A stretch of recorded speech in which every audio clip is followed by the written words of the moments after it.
The very first video game to bring the excitement of NASCAR racing into the homes of gamers marked a significant milestone in both gaming and motorsports history. But here's where it gets controversial. While NASCAR video games have become incredibly sophisticated today, with hyper-realistic graphics and professional virtual racing leagues, it all started with a humble 8-bit title that many might not even remember. The latest installment in the long-running series of NASCAR-licensed video games, NASCAR 25, is scheduled to hit the shelves on October 14th. This upcoming release continues a tradition of evolving gameplay and technology that has transformed how fans experience NASCAR from their living rooms. NASCAR video games have come a long way, mirroring the advancements in gaming platforms. From simple pixelated graphics and basic sound effects, these games have grown into immersive experiences featuring detailed car models, realistic physics, and authentic race strategies. For example, iRacing, a computer-based racing simulator, has transcended entertainment to become a serious training tool for professional drivers and even hosts official virtual racing series.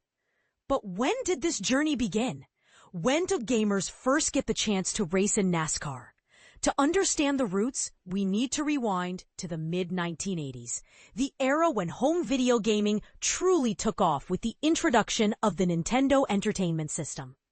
While iconic characters like Mario and Zelda dominated the spotlight, sports games quickly gained. Konami released Bill Elliott's NASCAR Challenge for the NES, marking a groundbreaking moment. Having a former NASCAR Cup Series champion like Bill Elliott featured so prominently, his name in the title and his face on the cover lent the game a level of authenticity that was rare at the time. It suggested that Elliott wouldn't endorse a game that wasn't worth playing, which helped build trust among fans. Despite the technical limitations of the 8-bit NES, the game offered a surprisingly engaging blend of fun and technical racing simulation. Players could enter their own names and choose from 3 cars modeled after real 1990 NASCAR vehicles. One was a Ford resembling the red number 11 car owned by Junior Johnson and driven by Jeffrey Bodine at the time. Elliott himself would take over that ride in 1992.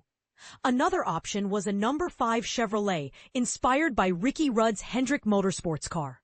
The third was a Pontiac similar to Ken Schrader's green and white number 25 Kodiak car, which was an interesting choice since Schrader actually drove a Hendrick Chevrolet in 1990. Players could decide whether to compete in a single race or embark on a full season, aiming to win the championship. Race distances were adjustable, ranging from a quick 10 miles to the full 500-mile marathon. The game featured 4 iconic tracks: Daytona International Speedway, Talladega Superspeedway, Sonoma Raceway, and Watkins Glen International. A full season consisted of 2 races at each track, with points awarded according to the scoring system used in NASCAR at the time. What's truly impressive is the level of car customization available, especially considering the era. Players could switch between manual and automatic transmissions and choose between qualifying and race engines. They could also tweak the spoiler angle, tire pressure, and gear ratios, all adjustments made in a garage setting before hitting the track.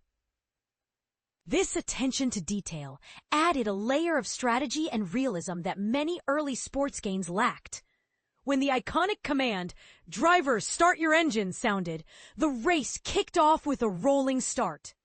During the race, players experienced tire wear and fuel consumption, which meant pit stops were necessary. While NASCAR didn't enforce speeding penalties at pit road back then, players could still miss their pit box and have to try again on the next lap. Running out of fuel or crashing, if damage was enabled, would result in a did not finish, DNF. Interestingly, Bill Elliott was the only real-life driver featured in the game. All other competitors were given fictional names, and Elliott was programmed to be the toughest opponent, often winning races if the player didn't. To promote the game, NASCAR held a contest inviting fans to submit a 35mm photo of their championship score achieved under specific conditions. Full race distance, manual transmission, and normal damage settings. Winners earned a trip to the 1992 Daytona 500 and a brand new Ford Thunderbird, a prize that surely thrilled any racing fan. Since then, the NASCAR video game franchise has expanded dramatically, with dozens of titles released across various consoles and computers. Each new edition has its own loyal fan base, with debates often sparking over which version is the best.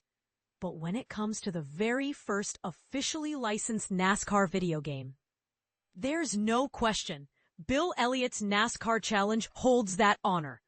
This history not only highlights the evolution of NASCAR gaming, but also raises interesting questions. How much do you think the involvement of real drivers impacts the authenticity and appeal of sports games?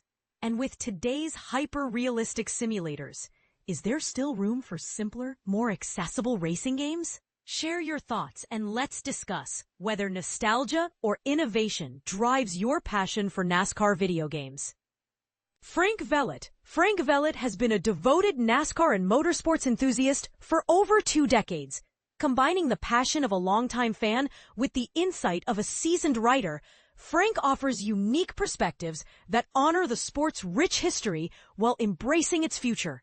Follow his insights on Twitter @FrankVellitt.